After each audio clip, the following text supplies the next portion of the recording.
Rieccoci in studio, buon pomeriggio e ben ritrovati. Dopo una serie di video a cui avete assistito, che per diversi motivi sono stati registrati prima di questa giornata, adesso abbiamo un collegamento in diretta ed è un collegamento particolarmente speciale. Intanto perché ci colleghiamo con l'America, insomma andiamo dall'altra parte dell'oceano, dove in questo momento è mattina presto, quindi intanto ringrazio i nostri ospiti per questa sveglia che insomma noi ci coglie nel pomeriggio, ma per loro è stata abbastanza, come dire, presto nell'arco della giornata. Parleremo di una comunità linguistica che ha una storia molto particolare, anche una storia infelice per certi versi, perché è stata una comunità perseguitata, invasa e in qualche modo isolata nelle riserve. Parliamo della comunità Navajo. Saranno con noi Luci Tapahonso, che è una... Good morning, hello Lucy. Lei è una... Good morning. I was telling to our Italian audience that we thank you both because you had to wake up early in the morning, since here is middle afternoon, and so you know it's easier for us. So thank you in advance for you to be present in such a moment, in such an early waking up. Thank you to you and to Walter as well. Luci è una poetessa, nonché un esponente della letteratura Navajo e docente di Native American Studies, quindi lei si occupa anche a livello culturale e letterario della cultura Navajo. Assieme a lei interverrà Walter Phelps, che è stato un membro del Consiglio della Nazione Navajo ed è un attivista e politicamente interessato e coinvolto nelle attività di questa minoranza che vive negli Stati Uniti, in particolare nel New Mexico.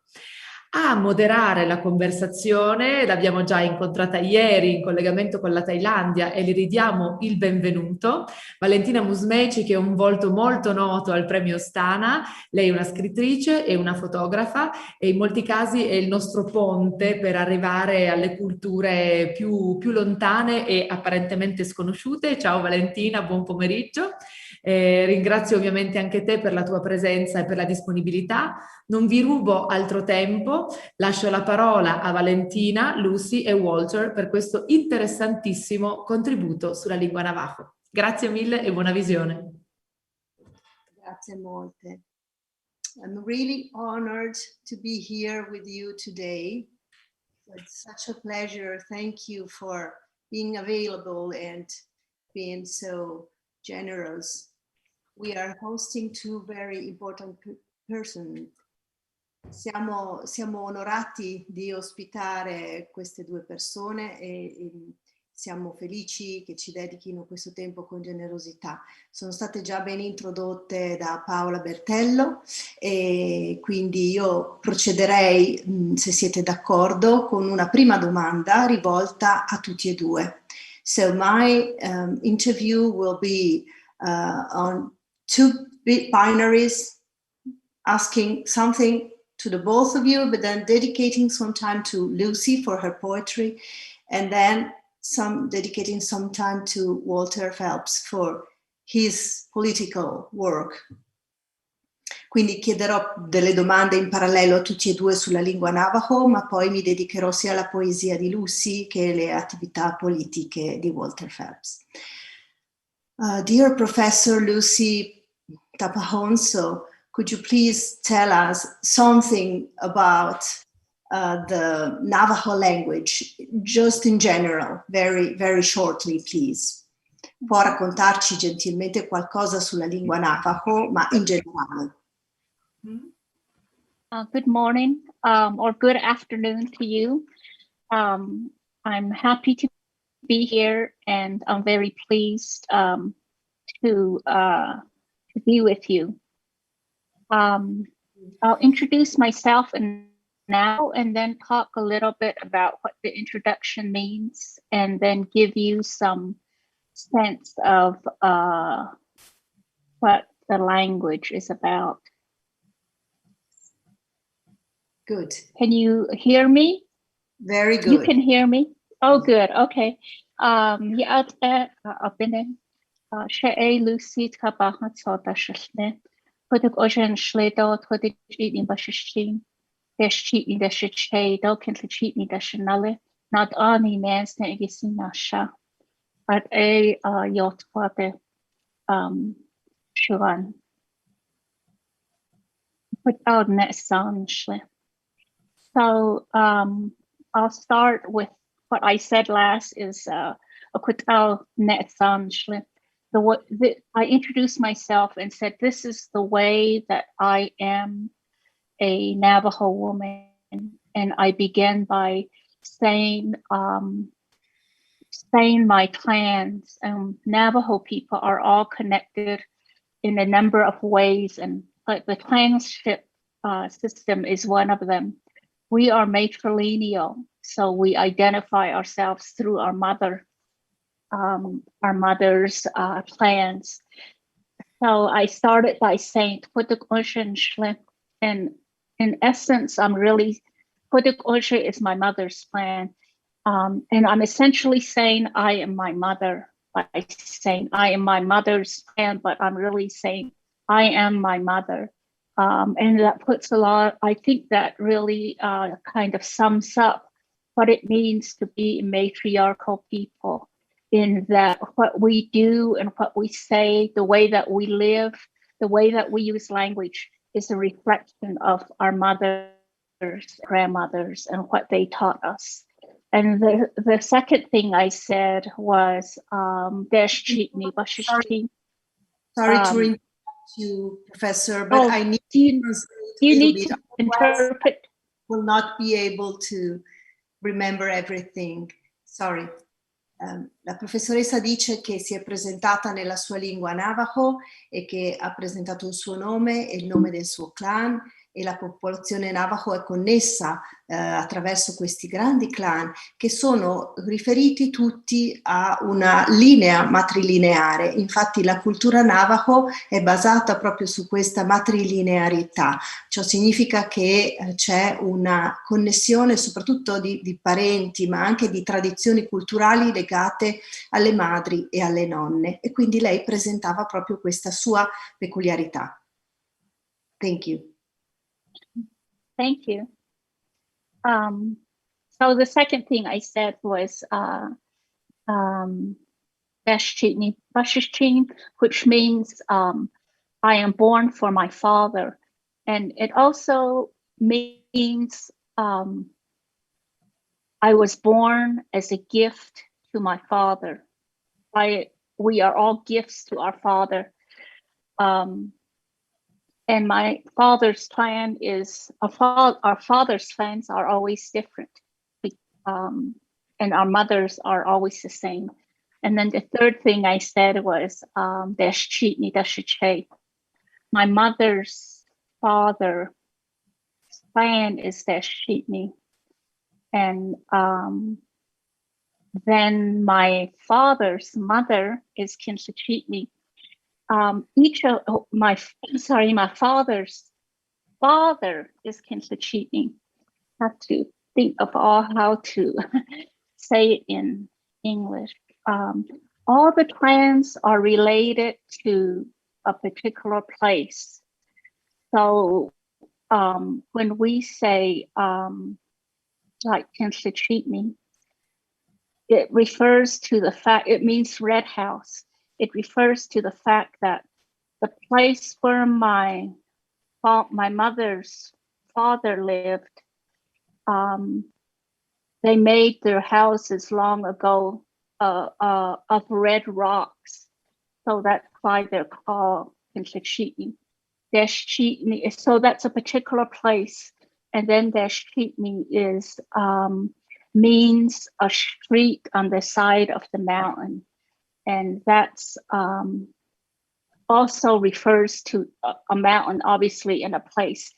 So when we introduce ourselves, we really are saying these are the places of Navajo land that I come from, or that make me who I am, and that make my my my parents and grandparents, who they are, therefore making me whole.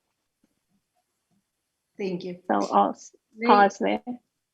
La professoressa ha poi continuato spiegando che nella presentazione tradizionale Navajo viene nominato anche il padre e viene specificato perché noi siamo tutti un dono per nostro padre, e quindi nella cultura Navajo l'importanza della figura paterna e anche della figura materna, della madre e del padre e il legame specifico con il territorio.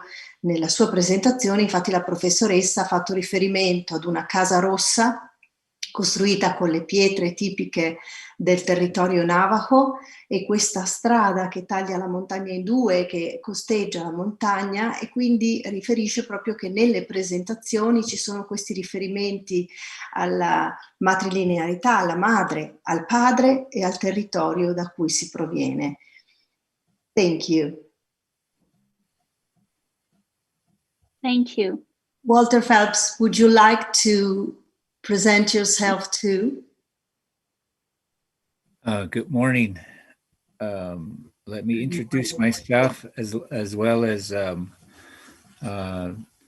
my sister Lucy, who has introduced herself with her clan as well.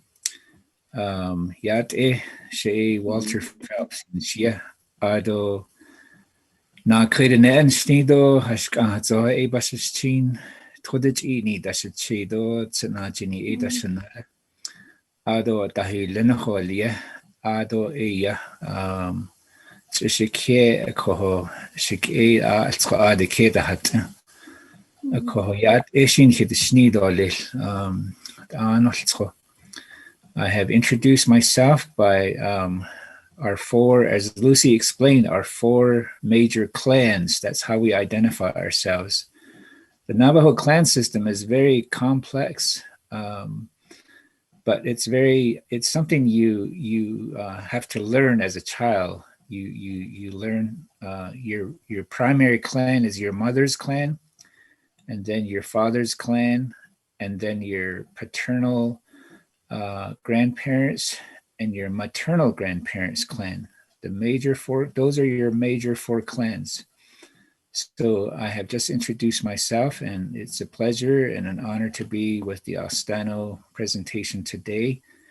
And we greet you from Arizona, Navajo land. Thank you. Walter Phelps ha presentato se stesso anche con lo stesso sistema attraverso il ricordo del nome del clan materno e il nome del clan paterno. Ha spiegato che la cultura Navajo riconosce questi 4 clan principali e ha fatto riferimento anche ai nonni materni e ai nonni paterni. E ringrazia per essere qui al Premio Ostana. My first question is, of course, about language, because our pride is focused on the preservation of languages all over the world, and the beauty, talking about the beauty of the biodiversity of languages. So I would love to ask you a short story of the Navajo language, starting from Professor Tapahonso. Please. Would you please tell us something about the language? How is it now? What is happening, and the importance of keeping it alive? Thank you. As you can tell from the introduction that both Walter and I gave, our clan system is very much tied to the land. So when we talk in Navajo, it embodies the land that we live in, but also the kind of terrain that is there, bitter water or salt water, what the mountains look like. So our language and our identity is really tied to Navajo country. And so when we talk about our clans, it's also our history. So our clans were created by our primordial deity, changing woman. She created the first plants and the first Navajo humans. Before that, there already existed animals and insects, different kinds of beings. And so we find from the history that we're related to birds and animals and horses and sheep. So the whole Navajo cosmology includes not just the land and the people, but the plants, the animals, the water, trees, grass, different kinds of plants that give us nourishment. So our language is really who we are as a people. When colonization began, many of us were put into boarding schools and told that we couldn't speak Navajo. We could only speak English. As a result, you know, when you can't speak English as a child, you just become quiet. You don't participate. You don't take part in things because you don't have the language to do that. That experience of boarding schools weaken very much the use of language, because our language also includes terms for family members, our mother, our father, our sisters, brothers. Originally, we didn't call people by their names, but by how they were related to us. For instance, to say, Shade, my older sister, or Shadeja, my younger sister. In talking to each other in that way, it strengthens and reinforces our being together, what our roles are as a family, and then also what our responsibilities are. So boarding schools, being in boarding schools by ourselves very much weaken that. I'll pause here and for translation. Thank you. La lingua Navajo è ovviamente, come avete sentito dalle nostre presentazioni, una nostra forte identità, ed è un'identità che include la capacità di nominare tutti gli oggetti di una cosmogonia che ci circonda, e quindi non solo la natura, gli alberi, gli animali, le persone, ma tutto ciò che è intorno a noi e come noi ci relazioniamo con queste entità, con queste, è difficile chiamarle cose perché hanno un valore molto importante. In questo senso la lingua Navajo è una lingua che mette in relazione tutti quanti, quindi per esempio quando io nomino mia sorella devo precisare se è la mia sorella più vecchia o la mia sorella più giovane, e quindi questo essere tutti interconnessi è una identità, dà una capacità di inserirsi all'interno di una comunità. Però capite che quando sono stati, dopo la colonizzazione, inserite queste, per esempio, boarding school, cioè queste scuole di confine che venivano organizzate per raccogliere bambini da diverse tribù e insegnare loro la lingua inglese, e come abbiamo già visto in diverse altre lingue erano scuole dove veniva proibito l'uso della lingua nativa, venivano istituite delle punizioni, venivano fatti anche degli atti violenti nei confronti dei bambini nativi. Nel momento in cui non puoi partecipare perché non conosci una certa lingua, incominci a stare in silenzio, a non esprimerti, e questa capacità di esprimersi attraverso la lingua Navajo deve essere rivalutata e ripresa.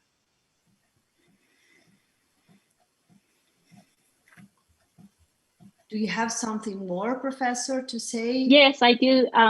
So I like that this session is called The Language of Secrets, because what happened in boarding school was that since we couldn't talk the English, many children talk Navajo among themselves in secret, late at night or when they go out to play and they're by themselves. They talk Navajo and sang songs and pray together away from the teachers and the priest or whoever is in charge.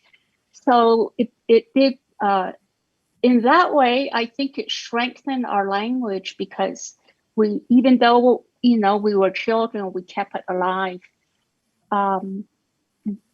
Over time, over the decades, then more people became educated, and once we began to acquire advanced degrees and then teach in universities or in schools, we're able to integrate our own way of thinking and philosophy and approaches that we were raised with into our teaching and into the materials that students are reading.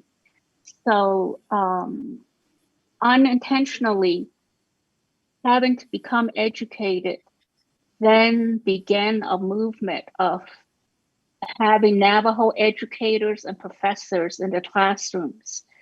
So now we have immersion schools, and though we're very much influenced by English language, I feel optimistic that there's a movement now, that's becoming stronger to reinforce Navajo language, philosophy, beliefs, and life ways, which are traditional ways of life, like weaving, taking care of sheep, making your own moccasins, making jewelry, all those things that sustained us over the centuries are now becoming more commonplace in our in Navajo, contemporary Navajo life.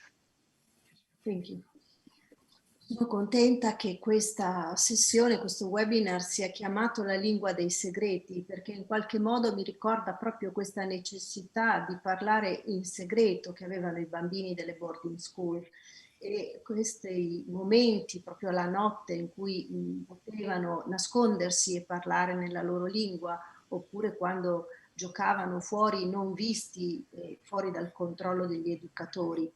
Poi racconta velocemente che c'è adesso un nuovo movimento di educatori e di formatori, tanto che appunto come lei ci sono diversi professori all'interno delle università, e lei si sente molto fiduciosa che questo movimento di riflessione, naturalmente condizionato da un modo di pensare esterno come la cultura inglese, perché ogni sistema di pensiero corrisponde ad un sistema linguistico, e quindi la lingua inglese ha inserito un sistema di pensiero diverso all'interno della cultura Navajo, ma questo può essere stato un arricchimento, ed ecco che questi nuovi educatori, formatori, professori che stanno portando avanti la lingua Navajo stanno dando vita a un movimento che rinnova la cultura ma anche lo stile di vita Navajo.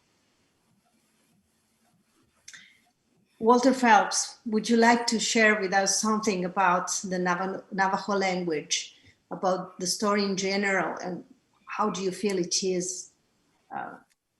Thank you, Valentina. It's for asking us about our native language. I think our people really do hold that our language is very sacred, because it's God-given for all languages around the world. The Creator gave that language to our people, and I think that was reinforced in World War II. In World War II, there was a missionary that worked among the Navajo people back in the 1930s, and he had a son. He had a couple sons, and the one younger son, his name was Philip. His name was Philip Johnson, and they actually were from my home community. They were doing ministry work in Loop, right along the Little Colorado River, and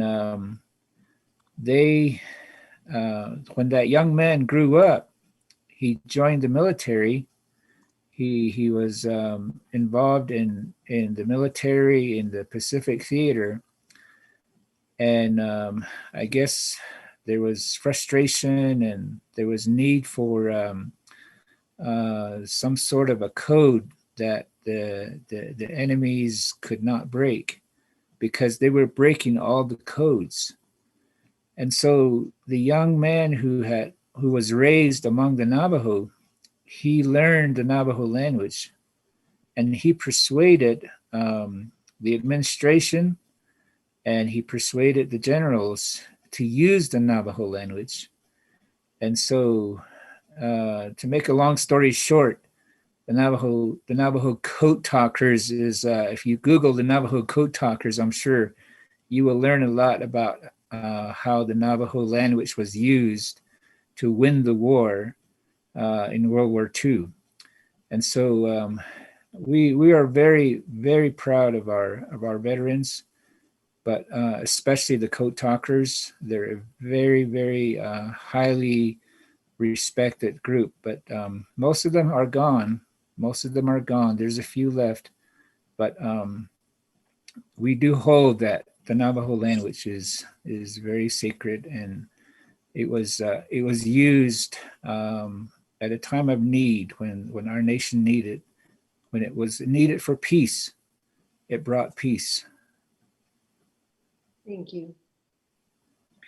Lui ricorda con piacere questa situazione durante la Seconda Guerra Mondiale, più o meno intorno al 1930, quando il secondo figlio di un missionario, il quale si chiamava Philip Johnson, partecipava a delle attività della sua comunità, proprio della zona in cui Walter Phelps vive, e appunto nei dintorni del Colorado River. E dice che c'era una sorta di grande frustrazione per come stava andando la guerra in quel periodo, e c'erano però delle comunicazioni, e queste comunicazioni utilizzavano ovviamente dei codici. Per fare di una lunga storia, un racconto breve, lui dice che questo Philip Johnson convinse i generali ad utilizzare questa lingua che lui aveva imparato, specificando che era una lingua veramente difficile da identificare. E se voi potete andare su Google a cercare Navajo Code Talkers, riuscite a trovare veramente questa bella storia, ed è anche uno dei motivi per cui noi abbiamo chiamato la lingua dei segreti questo webinar. La storia dei Navajo Code Talkers è importante perché è una storia che ha portato la pace nel nostro paese, quindi siamo felici che la lingua Navajo abbia portato la pace nel nostro paese. So, I have some more questions, but the time is running fast. So I would like to ask you shortly, why is it endangered right now, the Navajo language?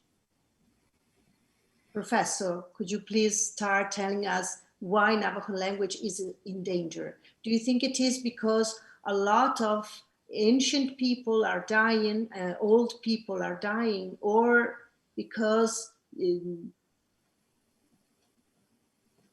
tell us. Yes. I think that, as I said, it was, very much endangered, and still and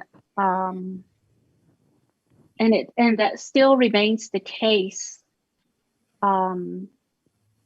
Because of the influence of American society or Western society on our people, as well, because many people have left Navajo land for school or for work.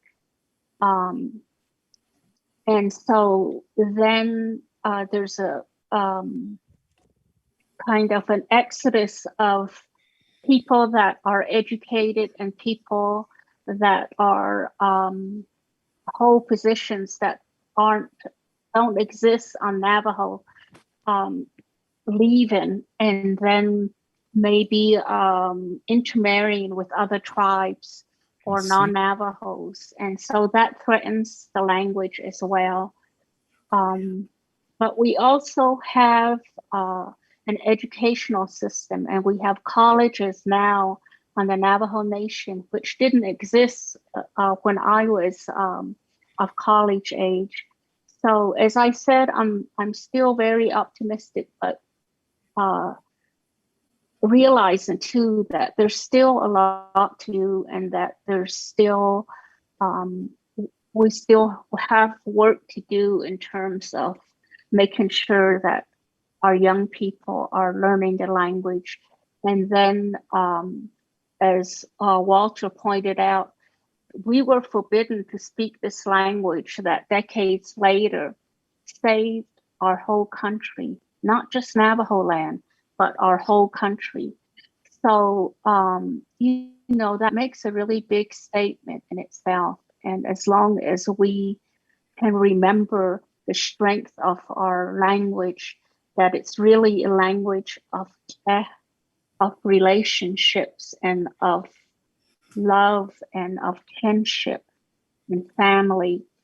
You know, we always have to keep reinforcing that and making sure that our children and our grandchildren understand that. It's increasingly hard the way that we live now, but it's our responsibility to continue to speak the language and teach the language and make sure our children know how much it involves, because it's not just us as we can see with the code talkers.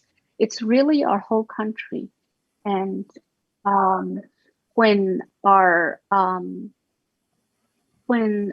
our people join the military, it's not to defend America necessarily, but to defend our Mother Earth, our Mother, the Earth. That's kind of the basic reason Navajos joined the military, to defend our own land, and therefore defend our mother, the land. Thank you. Beh, lei dice ci sono due ragioni principalmente. La prima naturalmente è quella data dal fatto che molte persone sia per lavoro sia per l'educazione abbandonano la terra Navajo e quindi andando via non parlano poi non parlano più la lingua. Questo è stato nel passato, ma si vede anche molto fiduciosa, come diceva prima, perché ci sono adesso delle scuole, addirittura dei college, delle scuole superiori, nelle quali è possibile ricevere delle educazioni completamente in lingua Navajo. Per quanto riguarda la storia dei code talkers che diceva prima Walter Phelps, riferisce che uno dei motivi per cui i Navajo hanno deciso di prendere parte alla guerra è stato il fatto di difendere la terra, ma non solo la terra dei Navajo, in quanto proprio al pianeta Terra, madre terra che ci ospita tutti. Walter Phelps, why is Navajo language endangered now? I think that the danger, if there is any danger, it's our own negligence as parents. You know, it just goes back to us, because the responsibility is on us, those of us that know our language, that have the privilege of speaking and knowing our language. And the burden is on us, you know, as individuals, to not only preserve it, but to pass it on. So I think the danger is basically, it goes back to us. We can't blame any other system. But we do know that there is a lot of intermarriage, with other cultures. America, as you know, is the melting pot of many nations, people coming in and immigrating, and then our children, intermarrying with other cultures. And what it does is, if the language is not transferred, that knowledge of our language is not transferred to your children or to your grandchildren, it begins to fade away. Yes. And it's a real challenge. It's a real challenge because, we're all, our children are all in public schools, and where English is the primary language here in America. And so our children have to communicate in English. English is more or less a universal language, and that's why we're talking to you in English rather than in our mother tongue, so we can understand one another. Yes. But I think it's a double-edged sword. The privilege that we have to communicate with other cultures is wonderful and beautiful. But at the same time, I think the danger for all of us is the burden that's on us as individuals to preserve and to pass on that knowledge. All of our tribes are struggling with this. Many of them have lost their language, and they have assimilated and adopted the English language as their primary language. Yes. Walter Phelps dice che naturalmente qui c'è un problema di negligenza, e la negligenza sta a noi, ovvero noi come parlanti la lingua Navajo abbiamo il dovere di parlarla prima di tutto, in modo da tenerla viva e di passarla ai nostri figli, di passarla attraverso l'educazione e quindi di usarla. Ovviamente la lingua inglese ci ha impedito di utilizzare solo la lingua Navajo, ma ci sono anche dei lati positivi, ed è per questo che, per esempio, in questo momento noi stiamo parlando in inglese per comunicare con voi, ma tutte le nostre nazioni di nativi americani hanno vissuto questa situazione proprio di divieto e di invasione culturale che non ha permesso di mantenere vive tutte le lingue. Infatti alcune lingue dei nativi americani sono già scomparse. Però lui dice adesso dobbiamo lavorare non solo nel senso di preservare la lingua, ma proprio nel continuare a parlarla. So talking the language is the first step to preserve the language. Right. Mm. I have 20 minutes left, so I would love to dedicate 10 minutes to Professor Luci Tapahonso and 10 minutes to Walter Phelps to please give value to the work that you are doing in your community.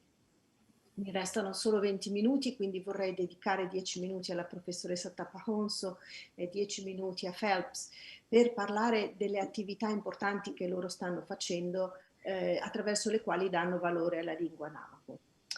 Professor Tapahonso, you are a professor at a university now, so your life is full of culture, and you live immersed in a culture. But where did you learn to write poetry? I learned to write poetry when I was, in schools, in American schools. And much later, I realized that it was very much related to the way that I was raised in a family that always told stories and that had sings or ceremonies when someone got sick. We were taught how to take care of animals and to grow corn and to grow crops. All those became important when I learned how to write in English. there weren't any Navajo writers or any books or stories when I was in school that featured Navajos. And so when I began to write, when I began to read, I would rewrite stories, but place the stories in shiprock at my home and make the characters my family members. Then I learned how to write poetry. I learned to write poetry, and that really became my something that I really loved, and I very much strengthened that and nurtured that. So when I was in college, I began to write both in Navajo and English. It was difficult for me to write in Navajo because I was so used to writing in English. But combining them, I found is just really beautiful. And then it also has much more emotion and much more feeling. So I combined the two. I would like to read just a small portion of a poem. Yes, before we end. So do you want to pause and explain what I just said before? Yes, shortly.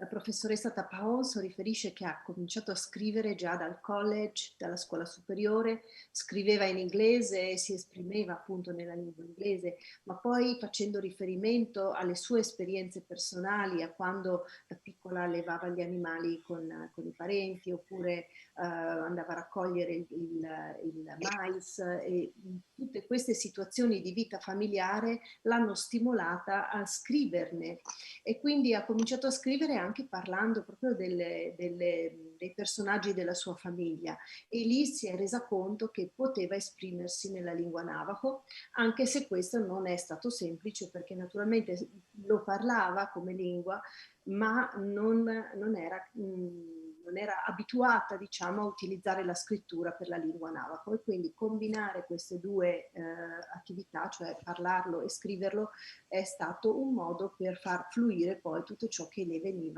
dal cuore, narrativamente le emergeva. Adesso ci vuole leggere una poesia e lascio spazio, prego. You can do it, you can read it. Thank you. Okay. Yes. Okay. This poem is a long poem. It's in 4 parts. I'm only going to read the first part. It's a poem about our sacred mountains. It's in Navajo and English, and then the poem is interspersed with song. So I'll just do one stanza in the first part of the song. It's called "This Is How They Were Placed for Us."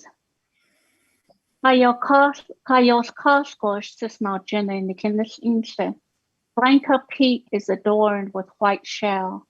Blanca Peak is adorned with morning light. She watches us rise at dawn. Get up, my children, she says. She is the brightness of spring. She is changing woman, return. By Cisna Jenny, we set our standards for living. Because of her, we think and create. Because of her, we make songs. Because of her, the designs appear as we weave. Because of her, we tell stories and laugh.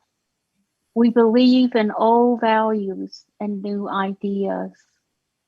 Ayos Klaskos is not Jenny Bikekon Jonako Nasha. Hey Nea, hey ya, hey Nea, hey ya, away ya, hey ya, away ya, hey ya, away ya, hey ya, away ya, hey ya. Thank you very much. Beautiful. Really. Yeah. And thanks to this poem, you received a prize. Am I right? or am I wrong? Yes.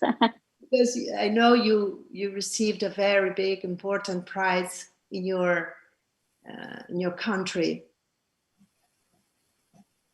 Yes, in 2013, I was very honored to receive the inaugural Poet Laureate Award of the Navajo Nation. And it's, that's my biggest honor and such a blessing. Congratulations. Nel Thank 2000 you. la professoressa ha vinto un premio molto importante, è il premio per la poesia, e le è stato riconosciuto anche grazie a questa splendida poesia. So, in your community, just the last question for Professor Tapahonso, which is the importance of poetry in the Navajo culture? I think that much of our language in Navajo is very poetic. It's very visual, it's emotional. It has so many connotations. And so it lends itself very well to poetry. When we listen to prayers or to songs, we see a sense of repetition, of imagery, and just the way that people talk. There's so much meaning and there's so much importance attached to what a person says. A common saying about the way that people speak is that they say, the sacred begins at the tip of my tongue. So that infers that we are sacred people, and what we say, the words we put in the world, are also sacred. So it also shows too, because we have no words of profanity in our language, that we have always held the language sacred, and that our language makes us speak beautifully, and that we want to live in a beautiful way and speak in a beautiful way. Everything we do is kind of that idea of the value of living in beauty and balance. Lei dice che questa lingua è una lingua di poesia, perché è una lingua spesso musicale, è una lingua che parla di emozioni, è una lingua che ha dei ricordi molto forti. C'è un detto che dice che il sacro inizia sulla punta della tua lingua, e quindi è una lingua che ha cercato di mantenere la bellezza e la purezza. Infatti non esistono parole profane nella lingua Navajo, esistono solo parole positive, parole di bellezza, parole che portano appunto, che hanno sempre un valore di sacralità. That was really interesting, Professor. What you said, we would love to have 2 hours to spend together, but now I need to give some time also to Walter Phelps. Of course. Dear Walter, I know you were the representative of the Navajo Nation government in Washington, and I would love to ask you shortly to explain us the government system in the Navajo Nation in general terms, just to explain that your tribe has got a very particular organization of the government. Okay, thank you, Valentina, and I think how we appreciate our government, which is something that I am really proud of, especially after having worked with our tribal government and our tribal council for 8 years. I have a deep appreciation for how it came into be and what it is today, and how it works for us every day for us today. So the basis of our government the Navajo Nation government basically was because of conflict in the 1800s with the United States.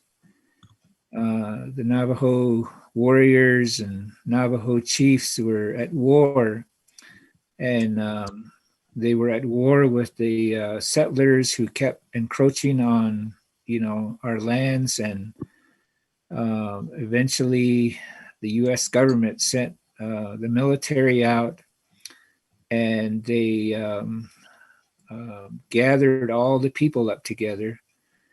And in the 1864, they were all marched and imprisoned in a place in New Mexico, which is about 400 miles and further for others, depending on the distance that they were taken.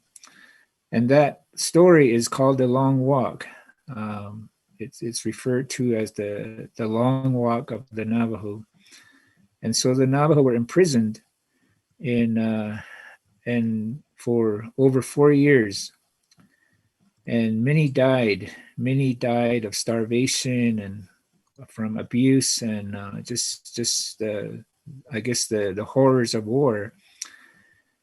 And it wasn't until 1868, about 4 or 5 years later, that after the hostilities ceased and the government sent a gentleman by the name of General Sherman that negotiated a treaty with the Navajo people. And so the treaty that was signed was actually something that we just celebrated this past week.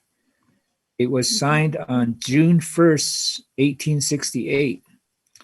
So we just celebrated again the treaty, the signing of the treaty for 153 years. And so that treaty, the 1868 treaty, basically established a formal recognition of our people, of our indigenous people, the Navajo people, and it recognized our sovereignty as a nation within a nation. So the treaty basically is the first thing that was established that created our government system. And at the time, it was. Let me translate, otherwise okay. lose everything. I'm sorry. Okay, go ahead. Walter Phelps fa un passo indietro e naturalmente cerca di raccontare rapidamente che cosa, come si è arrivati a questa forma di governo, questo sistema di governo che la nazione Navajo ha e che funziona veramente bene e che li rende insomma i primi tra le popolazioni native americane nella gestione del bene pubblico. Ecco, lui racconta che nell'Ottocento c'erano già dei grandi conflitti e c'erano delle guerre per le terre, quindi questo tentativo di rappresaglie militari per accaparrarsi le terre dei nativi avvenivano frequentemente, e nel 1864 tutte le persone furono raccolte e portate in prigione. In questa camminata particolare che viene proprio definita la lunga camminata dei Navajo, e furono imprigionati in una zona del New Mexico a 400 miglia da dove avrebbero dovuto risiedere per circa 40 anni, molti dei quali morirono sia lungo il tragitto per raggiungere questo luogo, sia morirono per mancanza di mezzi di sussistenza o per abusi perpetrati da chi li viveva. Ma fu soltanto nel 1868 che fu firmato un primo trattato che diede inizio proprio a questa forma di autogoverno dei Navajo. E fu firmato il 1° giugno del 1868 ed è stato proprio qualche giorno fa che loro hanno rinnovato la cerimonia di festeggiamento di quel 1° giugno di circa 163 anni fa. You can go ahead. So the treaty was signed by what our people refer to as headmen. These were chiefs of the clans. Earlier we talked about the clans. And these were leaders and respected elders that our people looked up to as the leaders of different clan groups. And so many, those that were there that signed the treaty, and some of us can recognize the names of the people that the headmen that signed our treaty in 1868. And one of them was my great-great-grandfather that signed the treaty. And they just used their thumbprint. There was a thumbprint with an X right beside their signature. And then, of course, their name were written next to it for them. And so the government mainly dealt with the Navajo people through the headmen up until about 1921. In 1921, oil was discovered on Navajo land. And so when oil was discovered, they wanted to negotiate a lease agreement.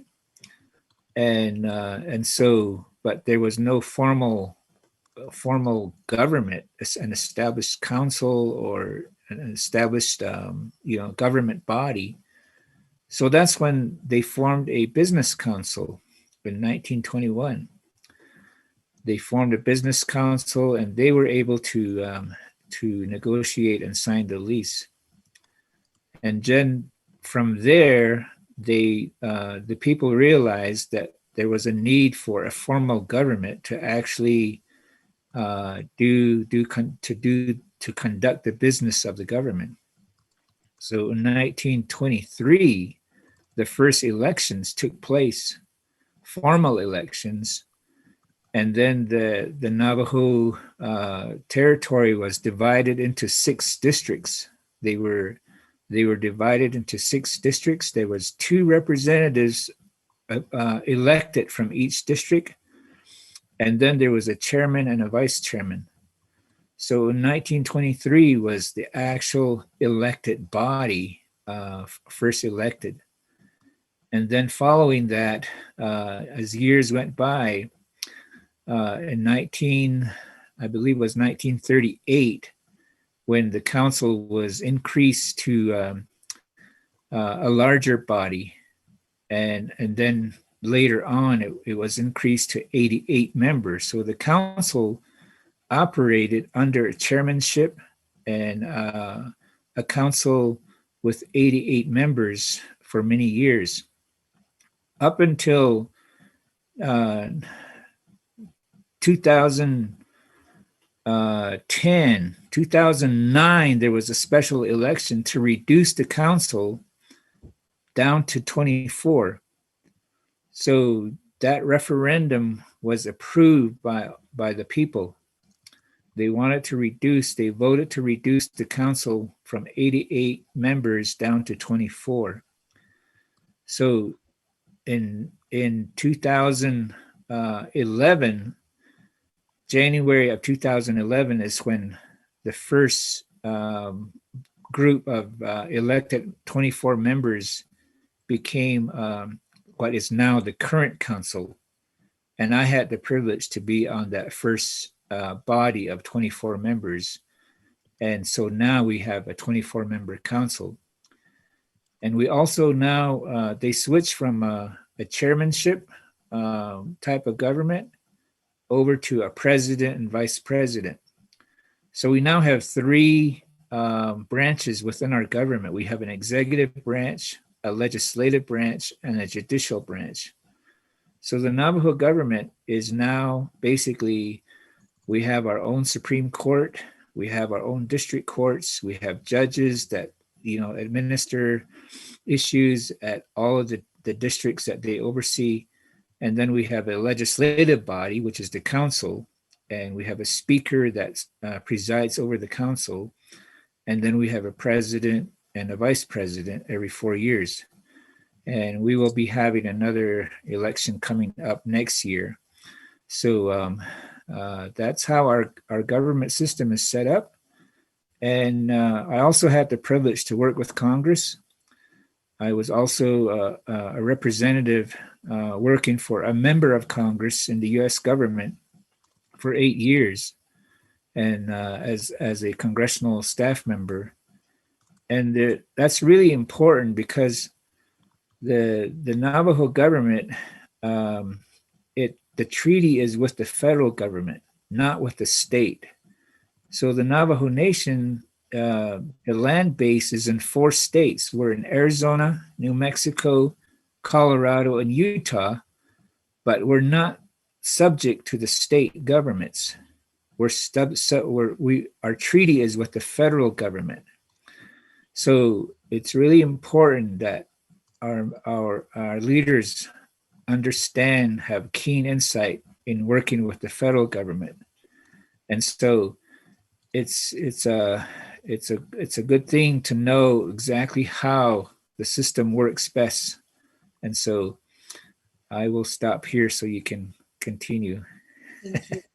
Okay. E poi spiega che un capo di questi clan era un leader che riceveva la fiducia dei diversi clan, e quelli che erano lì e firmarono erano riconoscibili perché appunto accanto a queste specie di firme che dovevano apporre ma non sapevano scrivere c'erano i nomi precisi, e uno di questi è stato riconosciuto ed è proprio il suo bisnonno.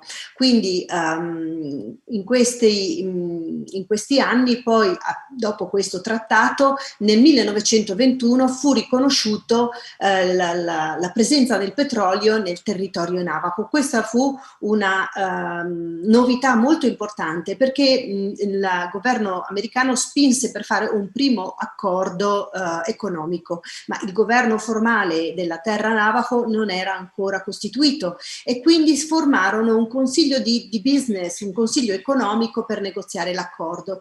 E quindi ancora una volta i Navajo si resero conto che era necessario avere un governo. Nel 1923 ci furono le prime elezioni formali, e se prima erano divisi in 6 distretti con 2 rappresentanti eletti da ogni distretto con un capo e un vicecapo, col passare del tempo insomma si scese a 204 rappresentanti di cui lui dal 2011 ha fatto parte. Quindi abbiamo un rappresentante del governo della nazione Navajo, una persona riconosciuta veramente importante, e lui ritiene che questo passaggio sia molto importante perché la nazione Navajo ha un trattato con il governo federale e non con il governo di Stato. Questa è una cosa molto importante che richiede una grande conoscenza, bisogna sapere bene come funziona il sistema di governo per poterlo, come dire, far funzionare a favore anche dei popoli nativi. Io vedo Paola Bertello purtroppo con noi. I see Paola Bertello Yes, here I am. with us, and I'm really worried because I think our time. Yeah, it's nearly over, and I'm very sorry about this because this conversation has been. Give me 2 more minutes. Yeah, sure, of course. I'm just going to tell 2. Say maybe. Yeah, sure. I nostri interlocutori ci chiedono ancora 2 minuti per concludere l'intervista, e sono assolutamente, insomma, dell'idea di concederli, anche perché l'occasione è parecchio rara e perché comunque abbiamo il tempo per farlo. Quindi ringrazio Valentina e vi concedo assolutamente questi minuti che servono per concludere. So we have 2 more minutes, and if you please, both of you would love to say something really important to the Ostana Prize audience, which contains also people from all over the world, not only Italian people, European people, but also we have people from Australia, people from the South America, from Africa, from Asia, that will later have a look at our webinar. So, Professor Luci Tapahonso, do you have something more very shortly to say that you think? Okay. Yes, I'm glad you mentioned the other countries that people that may be listening. I want to say that, you know, Walter and I were talking about our land and our indigenous philosophy, our indigenous histories. I think it's important to remember that all over the world, there are people who are indigenous to their own lands and have their own beliefs and spirituality and language that are tied to their specific lands. The more that we are aware of that, the more that we know about how we are tied to our own lands, I feel that it makes us so much stronger and much we're kinder to each other and appreciate and respect each other more when we're aware of how we are related to our lands. Thank you. Lei ringrazia, è molto felice che io abbia nominato le persone, i paesi dai quali le persone poi contattano i nostri video e guardano le nostre iniziative, perché ritiene che sia molto importante lanciare un messaggio che contiene un legame fortissimo con la terra. La terra è questo legame che ci permette di rispettare il posto in cui viviamo e di essere allo stesso tempo tutti interconnessi. Walter Phelps, it's your time. Well, I know that all of us have gone through challenging and such difficult times because of this coronavirus. But there's a word I want to share with you in Navajo, and that word is Hata'inoshne. Hata'inoshne means be strong. And be strong and be resilient. Those are my words to you, for all of you. God bless you. Thank you for this privilege. It was a privilege for us. È stato un privilegio per noi. Walter Phelps vuole concludere con una parola in Navajo che ahimè io non so ripetere, ma questa parola significa siate forti, siate resilienti, e dopo tutto ciò che abbiamo vissuto a causa del coronavirus è una parola che porta grande speranza. So thank you so much for your availability, your generosity. It was a pleasure hosting you in the Ostana Pride's online edition, hoping soon to host you real on our small but wonderful village of Ostana. È stato un privilegio, un onore avervi con noi, avervi in questa forma virtuale, ma speriamo presto di potervi accogliere anche nel meraviglioso paesino di Ostana. Yeah, yes, of course. Thank you, Valentina. Really Thank important. you, Professor Tapahonso. Thank you, you. Walter Phelps. It has been a great honor to have you here. And I just can quote what Valentina just told, that we really hope in the future we shall meet live finally, because it will be wonderful. Yes, thank you. Thank you very much. And God bless you. Bye. Thank you. Abbiamo ringraziato. Grazie mille Valentina per questo meraviglioso intervento anche oggi pomeriggio, sempre grande per la tua disponibilità nel contattare, nel condurre questi incontri che sono sempre di un grandissimo interesse. Grazie davvero e a presto anche per te. Grazie.